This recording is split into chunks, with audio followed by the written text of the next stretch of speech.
So there's like just a torso with just a butt, and it was just me and that butt, lined up 6 times. From an overhyped sense of self to a possibly undiagnosed narcissistic personality disorder. Good morning, good afternoon, good evening. I'm Jason Burns. And I'm Danny Nucci, and this is the What About Podcast. I feel like maybe we should have some sort of warning disclaimer at the top of this episode because there's a long conversation about the weirdest self-gratification some may ever see or discover or hear about. It goes deep. I'm just going to tell the listeners. So Jason says to me, all right, so you've got to watch this episode before we talk to Rob. And I'm like, okay, I don't watch The Boys on the reg. And so I watched well, first of all, he gave me the wrong episode. So I watched the entire thing. So I was caught up because it was season 4, episode 1. So I got a pretty good sense of all of it. And then I get to the second episode and I'm not ready. I'm not ready. And I was mortified as an actor thinking about having to shoot those scenes. I don't really want to give it away, but it is something that people need to see and have their own experience with, as I did, which was like, wow. And knowing that I was going to talk to Rob the next day was special. Was special. I had some questions, which he answered before I asked, which was and cool. I think you make a great point. Now he can be comfortable doing anything. I mean, you are all in. What is going to scare you at this point? Nothing. So I don't want to give too much away. Without further ado, the very talented, and I mean that, very talented musician, podcaster. He's got a band. He tells us about it. Listen to the songs. It's great. Yeah, Rob Benedict.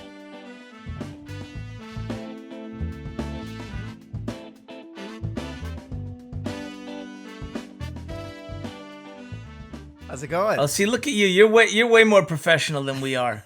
I can tell already. I got the mic. I can tell already. I mean, you look like you're recording a podcast right now. That was the point, right? Is this the setup where you record, Rob? Is this where Yeah. you record Supernatural Then and Now? Yeah, exactly. Where are you? Are you in La La Land like me? Yeah. I'm in Los Angeles. Yeah, and I recently built this like little studio behind my house, and it's been great. It's just like a room. Ooh, that's got to be nice because you get to leave and feel like you're going to the office. Yeah. Are you married, Rob? Yeah. Well, I have a fiance. Yeah, we have a baby now too. So, Congratulations. Thank you very much. How old's the baby? She's 8 months old. Oh my God. Yeah. First? For me, it's my third. So I was married before. I had two older kids. So I'm. Oh, so I know the good. It just gets better and better. All right, good. Yeah, totally. I just always do like new baby. I'm like fantastic. Yeah. No, it's great. Well, new babies are not fantastic for recording, so it makes sense why you put that out in the back of your house. They are not. They are not great for recording. No, and that's why this having this out here is pretty genius. It's great. I get to go away for a little bit. Well, Rob, thanks for joining us, man. Yeah. I gotta say, I am a big fan of not only Supernatural. That's part of our ongoing thing here because Danny always. Oh wait, does he not know that you're like fangirl Supernatural guy? No, does Rob not know this? Did not his people tell him? No. Oh, bro. Oh, forget it. Oh, wait, just wait. But here's why I love the podcast, Rob, is because I've wasted lots of breaths telling people that Supernatural is way better than it deserves to be, and people need to check it out because the writing is so superb, the acting is so superb, and people always say, "Oh, it's just a WB show. I don't want to waste my time with it." But now I'm seeing you and Richard have that perspective as well as you watch the episodes, and you're like, "Wow, this is way better than I thought it was." Yeah. Danny, it's crazy because like we were on the show, but the show was on for 15 years. It's like 326 episodes, right? I know. When Jason told me how many episodes were on, I was like, "No, wait, WB, that Supernatural thing with the 2 handsome dudes?" He's like, "Yeah." I go, "For 15 years?" He's like, yeah. I was like, wow. Yeah.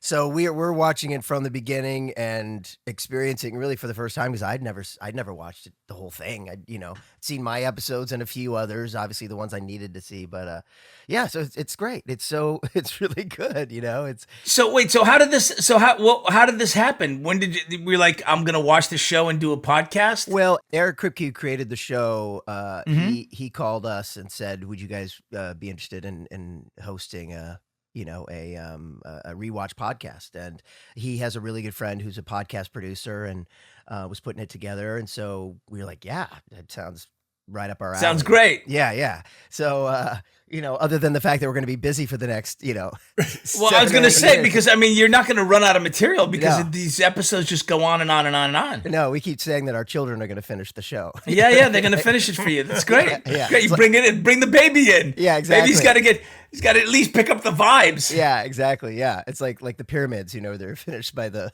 grandchildren and people that started them. But yeah, so it's great. It's been awesome, and it's great to see it.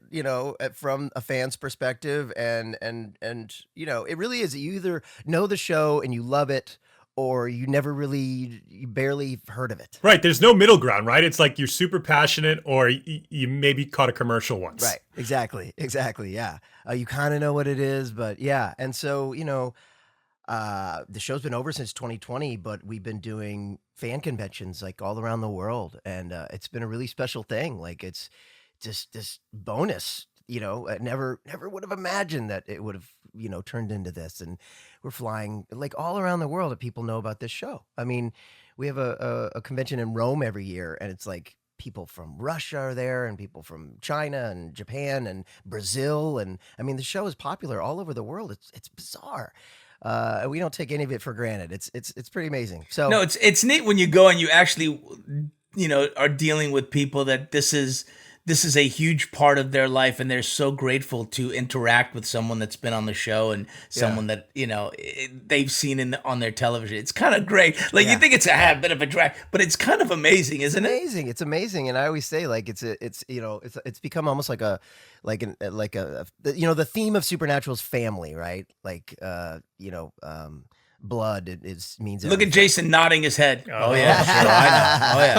Oh yeah, he's like fuck yeah. Family don't end in blood. So it's like an extended family kind of thing, and it really is. It's a special vibe. It's a really special vibe. These weekends we go, the ones we do in the States, we like my band comes and we play, and I kind of host it with Richard, and it's this kind of a traveling circus. So we go around to these cities and we meet people. Well, and the reason it's so special, Rob, and I think as a fan of the show, and any fan would say this, is that you understand how important it is to the fans as well. Where a lot of shows, like Jensen and Jared at any point could have been like, I need to move on and do something else, but they actively participated in 15 seasons in a way that a lot of actors would not in a show. Right. Yeah, it was an ideal situation for them, and plus they love the crew in Vancouver, and it was a really special. When when you're a part of something that's really special and you know that it's special, you don't want to leave it. The older you get in this business, you realize that that's rare. So I mean, I remember Jensen saying to me in like season 11, he was like, if we stop doing it, I'll probably get on a different TV show, and I'll probably just hope that it stays on the air and that we have some stability. And he was like, but that's where I'm at right now. Like, why would I leave this? Right.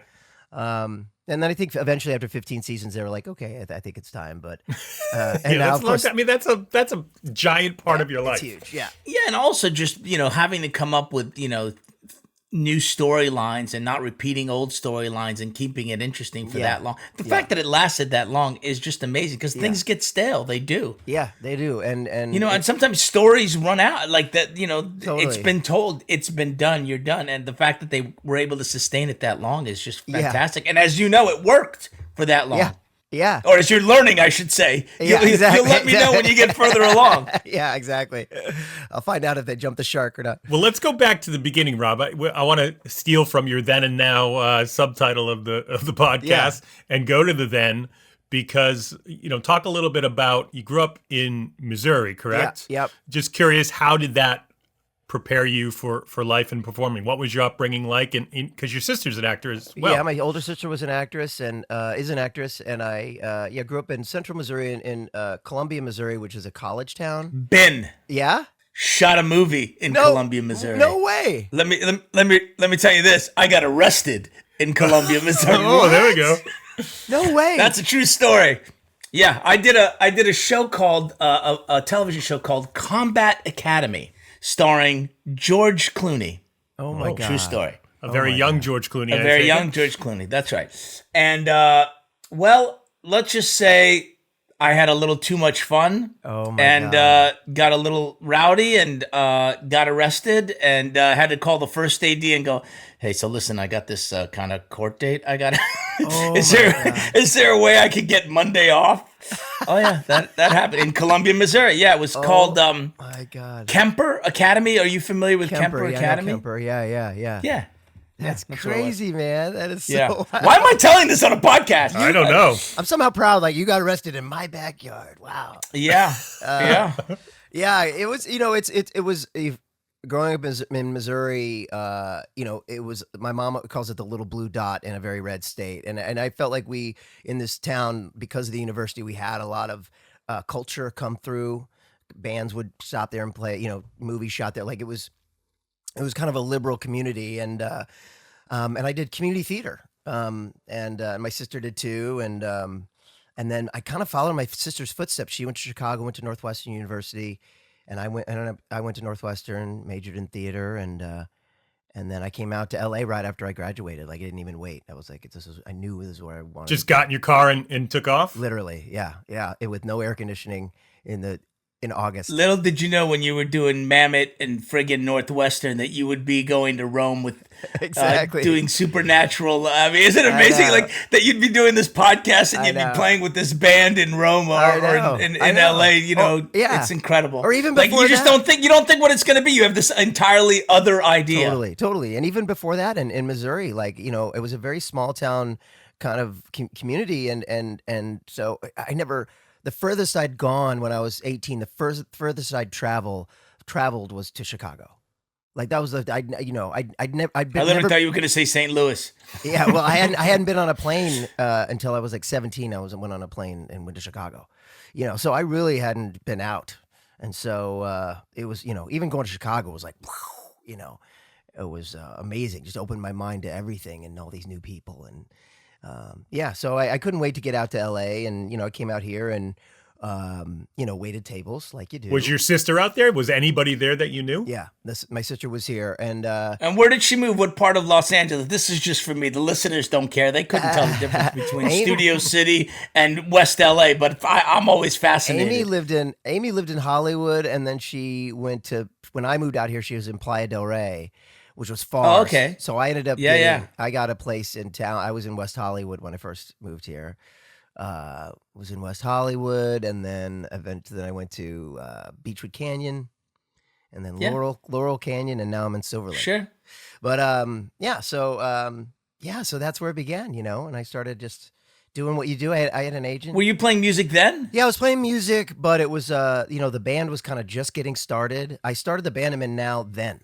So it was in the mid 90s when I started this band. Oh, you started in LA. Yeah. Were you playing music? Were you playing music in Missouri? Did you play at Northwestern? I had a band in high school, and we played. And then I went to Northwestern, and I really focused on theater, and I lived with a band. So that was my vicariously living through this band, right? I would go to all their shows. That just sounds horrible to me. I'm listening Live with a band? I live with a band. That doesn't sound good at all, bro. That does not sound good at all. Somehow at 20, it was amazing. It was heaven at 20 years old. Now it would be a pain in the ass, but I loved, stealing their instruments when they weren't around. With an 8-month baby, it'd be horrible. It would be hard. It would be hard. So, but I was playing music, but it wasn't in a band. And then when I got to LA, I was really jonesing to do that again. And I got together with some other guys. And it's been going this long, right? It's been going this long, yeah. Yeah, it's so cool. Yeah. I know, I was listening to them stuff. I was like, dude, they sound like The Offspring. I mean, it's fucking dope. Yeah, it's good, man. Yeah, it's the advantage of playing together for so long, we've really perfected our sound. We've made we have probably 11 or 12 albums out there, that we've produced ourselves. And thankfully, because of the acting work, I've been able to sort of bring in some fans, people who find out about us. And so now it's great. Somebody who follows you, Rob, on Instagram that I saw is one of my favorite musicians, Butch Walker. Oh, yeah. Did you connect musically? Is that how? No. I mean, I think I don't know. I don't know Butch other than the Instagram follow. Like, he follows me and I follow him. I noticed that he followed me and I followed him, I think. But I love him. I love Butch Walker. Yeah. No, Butch Walker is fantastic. Amazing. So you're in LA, you're pursuing acting, and I noticed and I don't know if you guys have connected the dots here yet, that one of your earlier gigs was on Danny's show Snoops as a guest. Snoops, yes. The long running Snoops. Yes, yeah. Was it one season or two? Half a season, bro. Half a season. Wow. Half a season. It was 13 episodes. Wow. I think I was on one of the last. And what people don't realize is while he was shooting that show, he had won the Emmy for both Best Comedy and Best Drama for Ally McBeal and The Practice. So we're shooting this show that's supposed to be like the next big thing. Yeah. His two other shows are hugely celebrated, extremely successful, and we do a show the last 13 episodes. Oh my God. Well, that's how it goes, right? And you were on it. And I was on it. Yeah. That's amazing. Yeah, we didn't work together though. No, I don't think we did. I think you probably worked with my wife, Paula Marshall. Did you have scenes with her and Gina Gershon? I had a lot with Gina. Yeah. You know what? I was on the last episode. I think it was called Swan. Oh, you Song were. or something. So my wife wasn't there. Oh no. Must not No, have she'd been. split. Okay. Yeah, she was yeah, like, I was on not for me." I was on the last. It was like, boots are made for walking. I mean, they're playing that song. Like it was. I do remember that vaguely. Yeah. I do remember that vaguely. I was a video director. I was shooting a music video, and Gina was somehow involved. Wendy from Wendy and Lisa was in it. Yes, I remember that. Yeah. That's wild, man. I'm sure we crossed paths and met. I mean, we're similar age. I can't imagine we didn't actually, when they used to do this, sit in a waiting room together. Yeah, exactly. Yeah, I'm sure we did. I miss that. Remember weird. sitting in a waiting room? I know. It's so crazy that it's not a thing anymore. I know. I miss It's just it. frightening. I mean, miss it. good, but I guess I miss going in. I don't miss sitting in the waiting room. I don't miss like sitting in that. the waiting room. No, I miss going in. The live, yeah. The walking in the door and going, this could go really well. This could go really bad. Yeah, and getting direction. I like getting direction. I'm sorry, what was that? I'm sorry. I don't know what you're talking. I like getting a note. You know what I mean? Let me know what you're looking for. You know what I mean? I don't know. I lost it. Isn't a casting director more likely to remember you if they meet you in person as well? Totally, to be able to build? Yeah. Think about it this way, Jason. Whether or not you get the role, you're going in there and you get to do your thing in front of people with a certain amount of pressure and the ability to fail miserably.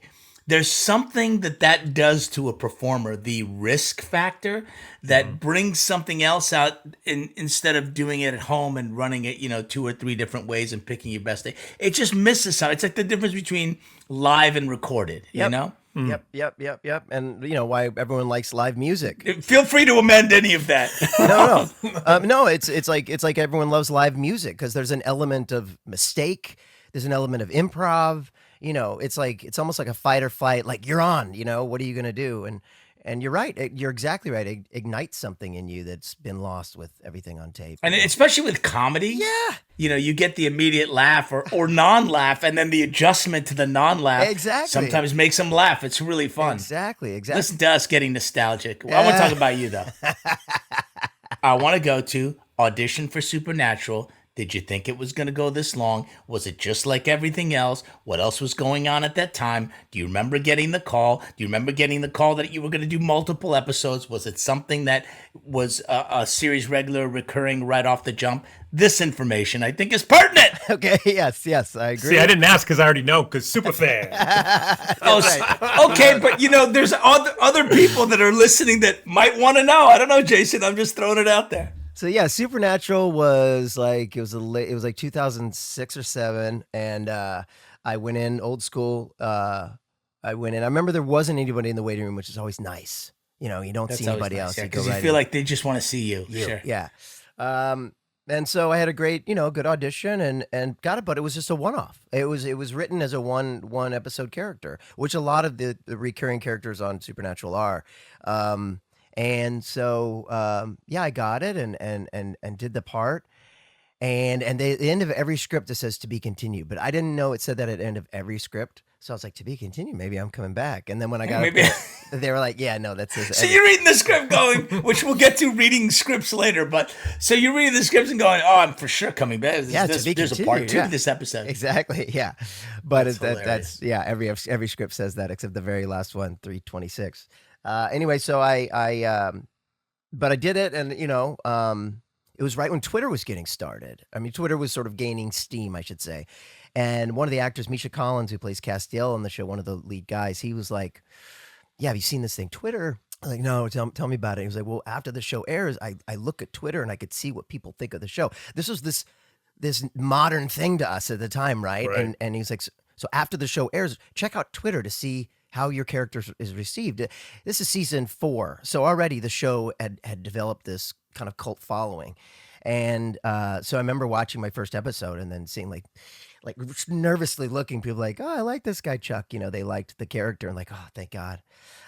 So I come back and then they call me back and then they call me back again. And then I became sort of, woven into the plot. And so my first 2 seasons, 4 and 5, um, I was in a lot of those seasons. And at the end of season 5, I go all of a sudden I narrate the episode, and at the end of the episode I'm wearing all white and I go poof, I like poof into thin air. I'm like, what the hell? Where did I why what I'm reading the script going, where did I go? And I get up to the set to Vancouver to shoot that episode, and they were like, one of the boom guys was like, "So you're God, huh?" I was like, "I am." Like, that's what Isn't that it was? so funny how you learn it from Yeah. from other people? Like Yeah. the producers don't tell Yeah. you, the writers Yeah. don't tell you, the agents don't tell you. Yeah. You show up on time. It's so funny. I like being Yeah. wardrobe and like, "Hey, so you Yeah. got that great scene where I'm like, I do. I don't even know. I haven't seen the Let's see, signs. yeah. I've not seen Yeah. anything." Oh, worse That's than so that. funny. Yeah, worse than they're like, "Yeah, we got to fit you for the G string," and you're like, "What? For what? I didn't get the rewrites." But from a Midwestern kid perspective growing up, I mean, to then find out you're playing God, do you go, "Oh my God, what are people back home going to think about me playing God?" Like, not knowing where it's going. I never quite. It's funny. The religious part of it never got to me. It was more just like big shoes to fill. You know what I mean? And but so then what happened was Eric called me. He was like, "So you're God." I was like, "Oh wow, okay, this is amazing." And I thought, this is it. I like when Eric calls you. Good things happen. Good thing happens when Eric calls. But he was like, "But the bad news is I can't have you like back on the show as God. Like you can't, God's going to come and save the day. I can't have God saving the day. So don't get your hopes up that you're coming back." And then Eric left the show because after season 5, he left the show. So I wasn't on the show then for a few seasons. But I don't think anyone thought it was going to go on for another 10 years, So, well, then finally the plot sort of turned that it made sense to bring God back. And there's angels and things like that, Danny. And, made sense to finally bring God back. And so Bring God back. By the brought- way, they I brought think me that's the slogan. yeah, bring God back. Bring God back. Put that on the t-shirt. So then they finally brought me back. And then in the last third of the show, I was in a lot of that. And and then I kind of turned bad and ended up ending the show. And here we are to now. This is Yeah. your cue, Jay. Okay, so Eric calls again and says, "I would like you to do one of the most shocking scenes ever on my new show, The Boys." Oh, yes. Yeah, then there's that. Talk about growing up in Missouri and not, or studying Shakespeare at Northwestern, Bro, talk about reading the script and deciding, I'll do do it. I do this? Do I not do this? Do I know- do this? Do I not do this? Yeah, so, he called, he said, "So there's nudity." I said, "Fine, you know what? Fine, I can do nudity." He said, "You play clones? That sounds incredible." And he was like, "Yeah, and you sexually pleasure yourself, times 6, like centipede style." And I was like, "Okay, hold on 1 minute. I need to think about it." But and then I was like, I don't know. I was like, fuck it. I was like, I've done a lot over like 30 years, and I never pushed myself to that extreme. And it made me laugh. It was funny. I think the show's a great show. It's a really funny show. He's such a great writer. It's a show that it's one of the only shows that can get away being as edgy as it is nowadays. Yeah. And nobody has a fit about No, it. Amazon lets them do it, and I think that's why he's running wild, with it. But Oh, he let them do it, boy. Holy shit. I mean, you basically, you can't be afraid to do anything else ever again. No, You've done it. I've ridden the hardest roller coaster. Yeah. Yeah, I mean, you've literally been on set, like there's 15 of you, naked, rolling around. And you're not just naked with this little, you're doing Rolling around, long fighting. action scenes naked. Dude. It was the most insane experience I've ever had. I mean, first of all, normal TV shows are shot in 8 days. This took about 30 days to shoot this. They shoot this like a movie. Wow. So I was up and back to Toronto like for 3 months. I had like 12 days of fight training because I had to learn every fight that every clone had. Yeah, I was gonna say you had, because you have a number of you are doing different fights. Right. So every time it was my face, it was really me doing it. And then I had like doubles, and stunt doubles, but then every time you saw my face, it was me doing it. So I had to learn all the fights. And the fight was twice as long. They ended up cutting it way down because they had to. Yeah, man, there were so many things. I was like, well, this is a first. I've never done this. Like my first thing I had to do, I fly into Toronto and they take me to this the special effects place. I get into like a G-string and go into this booth with cameras all around, and where they took like a 3D picture of my naked body, basically. And the guy was like over a microphone. I was like, "No, if you could just bend over a little bit." I was like, kind of bent over. He's like, "If you could get down on all fours for me now." And so now I'm on all fours. I'm not an hour in Toronto. I'm on all fours in a booth with cameras. You know what I mean? Like, what the hell? But I just kind of went for it, man, and Oh, you went for it, all right. I mean, listen, at that point, you can't. What are you going to do? Hesitate? I mean, you just you go for it, which was great because also just your character, aside from all the nakedness and the insanity, I mean, your character was kind of a great character. Yeah, you felt for him, even though he's an evil dude. You feel for him because you know he's pining for. Yeah, exactly. And I went to work on the first 6 clones you see, the ones that are in the sauna together, and I kind of had different characters for each of them that I tried to do, and that kind of stuff is really fun for me. And but yeah, that sauna scene was shot with a prosthetic, my own prosthetic butt that they took in that 3D picture. So there's like just a torso with just a butt, and it was just me and that butt, lined up 6 times. That was wow. So well, honestly, there's a gift for your fiance for exactly. the holidays. I know. Now, had she seen this before she met you? They met on Supernatural, Danny. Yeah, Oh, they did. Yeah. Look at him. Did you see the way he said that? Did you see how excited he was? Super fan. That is fucking hilarious. Yeah, she plays Rowena on Supernatural, which is a big character on Supernatural. Anyway, yeah. So so in the boys, so I'm working with this fake butt. In that sauna scene, and at one point the director Karen was like, "Rob, can you get your nose just a little further into the asshole, into your butt, into one of those butts?" Yeah, and I was like, "That's when I was like, I studied Shakespeare at Northwestern, and everybody really laughed, and then oh my god, that must have been so funny. You turn your head from the butt and say, "I studied Shakespeare at Northwestern." Yeah, exactly. I can do Henry V. Yeah, this is a little different. exactly. So yeah, and then but the thing is, Dan, you were saying like must have been really awkward. Like at first it was like on set doing the fights, and it was a prosthetic penis, which is a whole nother thing. Because the stunt doubles had to have the same dick, right? So they fit us all with these prosthetic penises, which was insane to have these like 2 crew guys every day come into my trailer and put throw on a cock. Yeah, hey, we're gonna throw on the cock. Yeah, we're gonna throw on the cock, and then here's what we're gonna do. So the first time I was like, it's really awkward, my hand on my hips, naked, while these guys throw fake junk on my real pose. Junk. Yeah, and I'm doing that. I'm looking, and then cut to a week later, they're doing the same thing. Like, how was your weekend, guys? You good? How are the wife and kids? I was like totally, it was normal. By the end, it was nothing. They were like, "Hey, we need you to disrobe," and I was like, "Sure." Yeah, I mean, you can't be uncomfortable ever again. It's kind of great in that sense that you've crossed the threshold of discomfort. Yeah. Well, and it's so true. It's so true. And now they've got a sexual a person on set. Why can't an intimacy coordinator? Mm-hmm. By the way, great gig. So what do you do? Hey, Howard, nice to meet you. Oh, what are you drinking? So what do you do?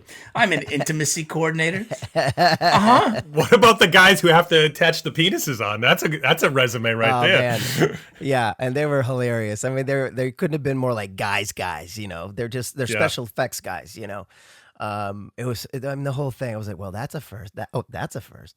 I had to do camera tests with the fake penis to see if the weight looked real. So I had to go as it swings as you're fighting. Sure, I understand. That's right. Yes, of course. So I had to go and do my fights. You don't want to go back and CGI that. No, right in front of all the producers, like just checking out my fake junk and just to see if it was moving right. We need more ball bearings. Did you? Did you come onto the set? You know how they sit behind Video Village. You're like, okay, we just want you to like, because they don't come to you, right? You go to them. Did you go to set? Yeah, they're like, right, and they're like, all right, let's see, and then everybody's sitting there. Assistants are sitting there. Oh, right? everybody. Script supervisor's going. Oh yeah. It's good. Yeah, it looks good. Crafty's got a tray of donuts. You know what I mean? Sure. Everybody's there. Sure, everybody's there.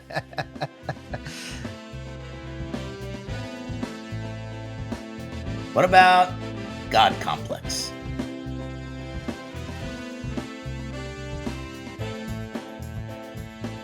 I don't know. I don't think I've ever met a better transition in my life than this one right here, Rob, because we want to talk God complex today with a man who played God. Yes. Here's what I read, which I thought was interesting.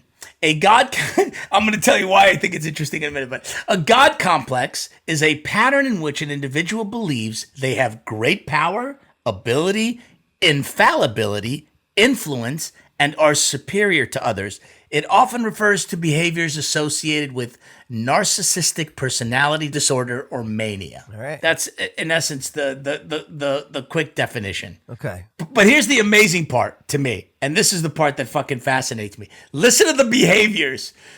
Tell me if you don't know. Tell me if this doesn't sound like a major portion of society. You ready? Here we go. Behaving like they are entitled to special treatment or privileges. Check. Have you driven in Los Angeles? Yeah, exactly. Being excessively controlling or jealous. Have you been in Los Angeles? Refusing to accept criticism. Pretty much everybody's spouse. Thinking they have all the answers. Pretty much everybody's spouse. Feeling superior or invincible. Having a superiority complex, which, by the way, is different than a God complex. It's distinguished between a God complex and a superiority complex because a superiority complex is a more intense and illusory sense of self-importance and invincibility. While someone with a superiority complex may believe that they are superior to others in some ways, they are not necessarily convinced, unlike God complex people, that their own God talents are entitled to preferential treatment. God talents, that's something. Yeah, God talent. But isn't that nuts? Ignoring the needs of others, being indifferent to how their actions affect others. Wow. That sounds like most of society. Well, it's certainly Hollywood. That's what I was just going to say. I'm sure a lot of people on the outside looking into Hollywood would say, is that how inside the industry looks to most people inside the industry? Yeah, I mean, look, there are exceptions, but yeah, that's the stereotype, and unfortunately, yeah, you do meet a lot of people that are like that. I mean, you also meet a lot of great people, right? But yeah, there are people like that, and I would like to think that maybe it used to be worse than it is now, Danny. I don't you. Yeah. You know as well as I do. Well, there's an accountability factor now that Yeah. there used to not be. Yeah. And I think, the two letters nobody wants to hear now is HR right. in Hollywood. Right. You don't want those two letters. You don't want HR. Yeah. So I think part of what has happened is there's an accountability and an intolerance for certain kinds of behavior.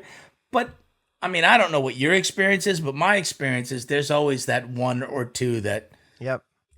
are above everything else. And get away with it. And if they have enough of a power position, everybody's quiet. Exactly. Yeah. Yeah, they get away with it. That's the problem. It's other people around them actually think that they're godlike, so they let them do it. That's a good point. Yeah. Yeah. But I also think I've worked with a number of people that were Yeah. in positions of power, who shall remain nameless, who Yeah. literally, this is an exact description of them, and they're worse. Yeah. Imagine. Yeah. I mean, I don't want to get into it, but the additional thing is only belittling people of less power rather than belittling everyone around them. Right.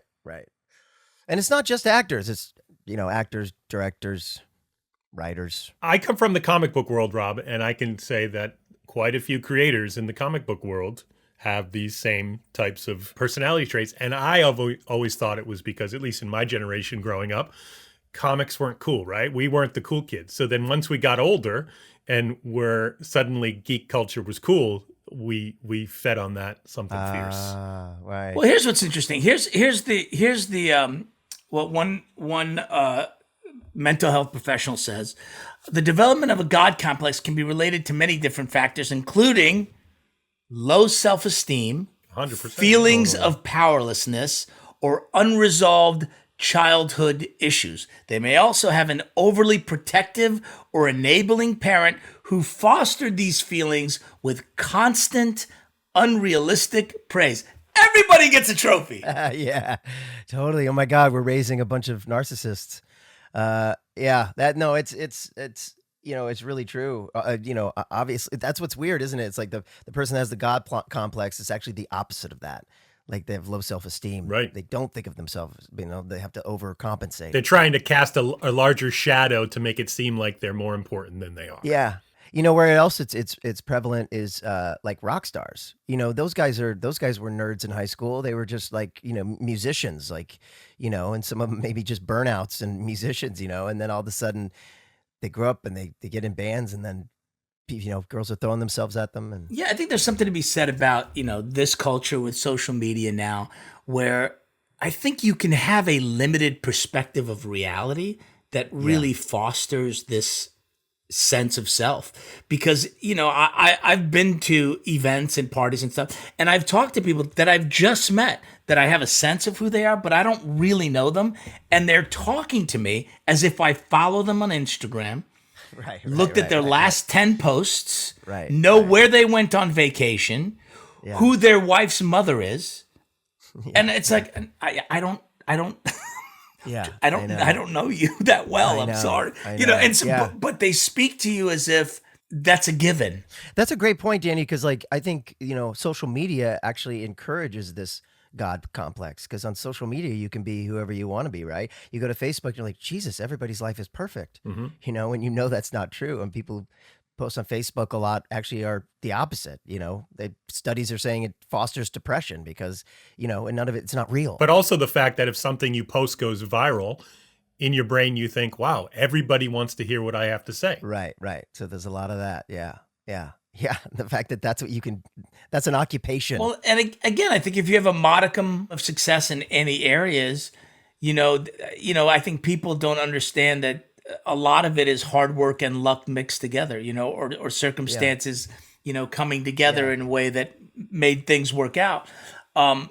There's just a lack of humility, and there's a lack of understanding that we all need each other to sustain anything. But it probably goes back to just how we are wired, because I'm sure the first Cro-Magnon man who killed a cave bear went, I did this, and got excited by the fact that they could defeat nature. Right. And then posted it on Facebook. Wrote it on a wall in cave art. Oh, you see Grunk's post? Well, one of the things that they talk about is, that maybe the child who actually, let's talk about real God complex and actual narcissistic personality disorder or mania. And they talk about how, kids weren't made accountable for their behavior. They were shielded from consequences. When they behaved poorly, nobody said anything, and they didn't have any respect for rules or boundaries because they weren't forced to suffer the consequences for what they did. And I think that is prevalent in today's society. I think, anytime, you've been around other parents and teachers, and it's amazing how sometimes you're going, wait, who's the parent here? I know. Yeah. Wait, who's running this show? Is because the kids looks like they're running the show. Yeah. It's, we're in a unique situation right now. We're our generation of like people our age that are parents. We're trying not to be our parents. And so we're overcompensating. Well, let's not swing the pendulum the other direction, man. You know what I mean? Like, it's like exactly the helicopter parent and all that is like the parents that cares too much. Like my mom didn't know where the hell I was at 3:00 in the afternoon. I was just gone. You know what I mean?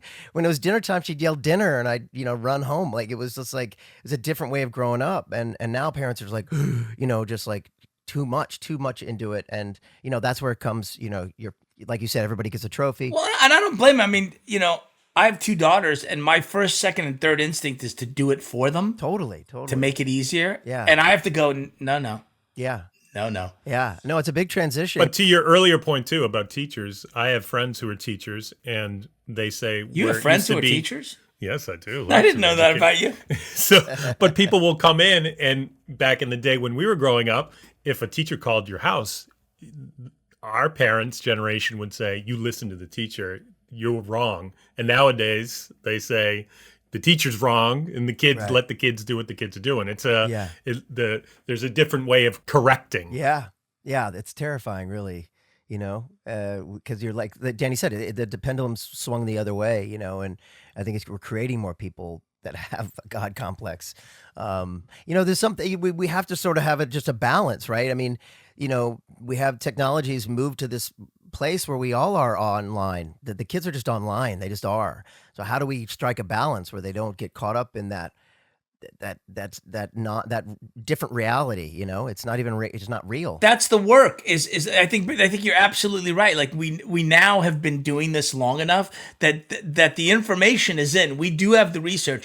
Now it's about trying to figure out how to balance it. They're going to get information on this side. It's not all that dissimilar to you're on the schoolyard and you hear things and you develop a sort of idea of what certain things should be or are, like sexuality, and then as a parent you balance that out to what the reality of that is, and it's somewhere hopefully they find a good balance. It's the same thing. I think now we have to find alternatives. But it's also the world, because this is kind of God crazy like that we can sit here and have a conversation in 3 different places in the world and talk about this right now. I mean, the world is different than when we all grew up. Yeah, but we don't think we're fucking superior because we can do it, Jason. When I shut off the lights, I still glow, Danny. That's Okay, well, I'm having a different experience. Well, Rob, let me ask you this. You actually played God when you discovered, when that boom guy said, oh, so you're playing God, and you had to change who the character was in your mind. Did you actually try to put some of these God complex ideas into the character's delivery? For me, the most I got to do was when I came back. When I came back and it was revealed that I was God, and at that point, I still wanted it to be Chuck, but I infused it as a dad with issues, basically. I called on everything that I knew about being a father. My dad was kind of not the best dude, so I called on a little bit of that stuff.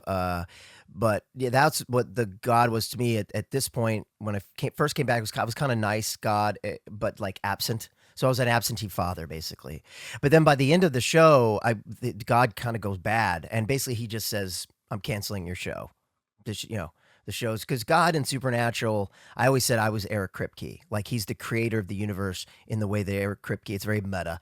Eric created the show. I was him, basically. So in the 15th season, he comes in and God says, I'm canceling your show. So he's the bad guy. He's the big bad of the season 15. And, at that point, he was a complete narcissistic father, which you see happen. So that's kind of how I played it. Yeah, because even in your first episode, I mean, you certainly were a character, Chuck, a character who was struggling to maintain his confidence. And then as you go out throughout the series, you see his confidence grow. Even before he was revealed to be God, the episode where he's in charge of the convention, and you could just see him becoming more confident and gaining his way towards that God complex. Yes, yeah, exactly. No, he kind of gains...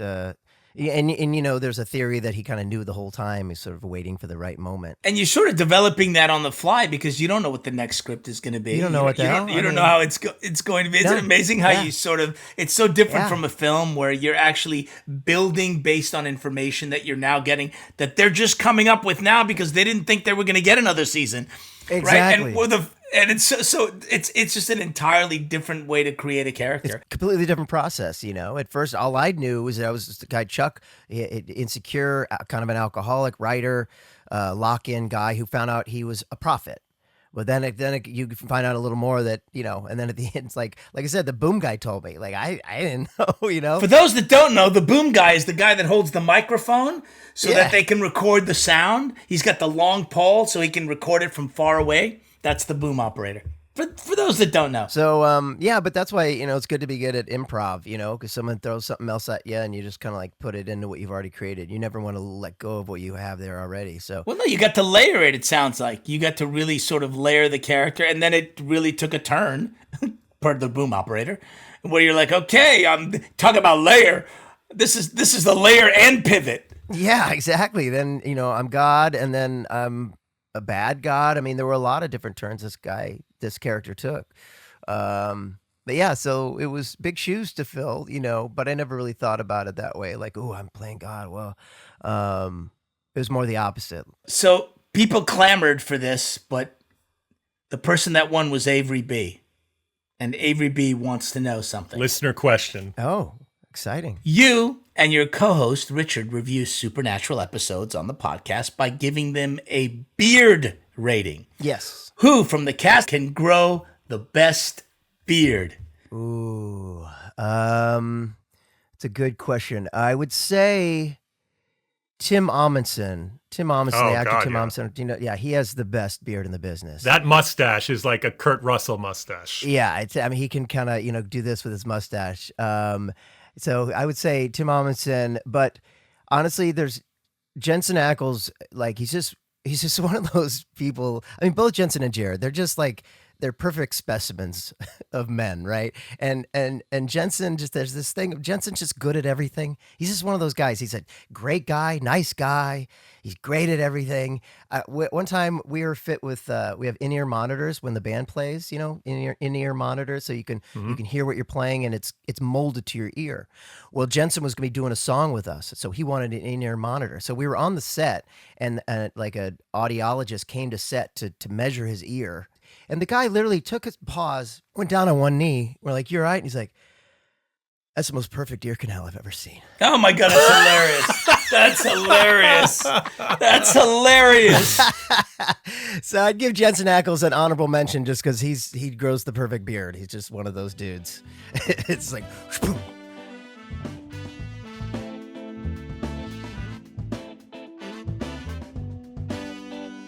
What a sweetheart he is. And willing to discuss some interesting He's things so with us.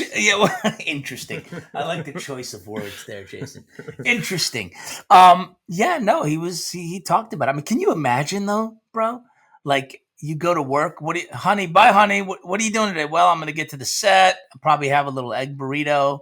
And then I'm going to look over my lines. And then, I gotta put my nose a little deeper into my own butt. Then I'm going to get a knock on the door. And somebody's going to come in and apply a prosthetic penis to my own penis. Which has to have the perfect balance and swing. Sure. I think swing or... Yes, it's got to have the perfect swing. Sure. Sure. This is when you study Shakespeare at Northwestern University, this is exactly what you're thinking about. He's just passionate about what he does, which I really like. I mean, yeah. It's like he's all in and all of it. And he has such a lovely sense of humility. It's cool. Well, and as you and the listeners know, I'm a huge Supernatural fan. So this is... You like Supernatural? My Supernatural bingo card. We got to get one going for the show.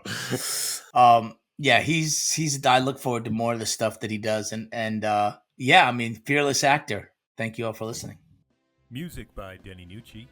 Produced and edited by the same two people you heard hosting the show because they have no friends.